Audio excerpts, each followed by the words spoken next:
রব্বিরহামহুমা কামা রব্বায়ানি সগীরা।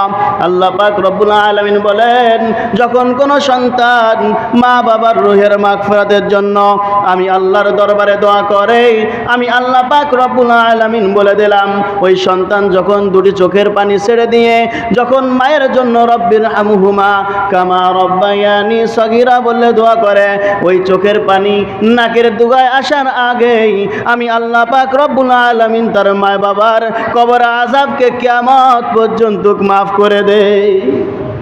এটা কে দেয়? আল্লাহ দেয়।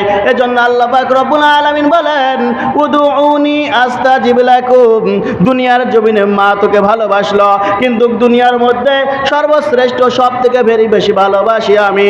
দুনিয়ার জমিনে তুই গুনাহ করবি, দুনিয়াতে অপরাধ করবি, দুনিয়াতে জুলুম করবি, সব কিছু করার পর যখন আমি আল্লাহর কথা মনে পড়ে যায়, যখন জাহান্নামের কথা মনে পড়ে যায়, যখন তোর জিন্দেগির গুনার কথা মনে পড়ে যায়, আমি আল্লাহ পাক রব্বুল আলামিন তোর জন্য বসে থাকে।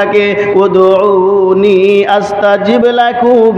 বান্দারে, যখন তুই আমাকে ডাক দেয়া শুরু করিস, গুনাহ সম্পর্কে বলতে শুরু করিস, আমি আল্লাহ পাক রব্বুল আলামিন তোর প্রতিটা ডাকে 1 থেকে 70 বার ডাকে সাড়া দিয়ে থাকি।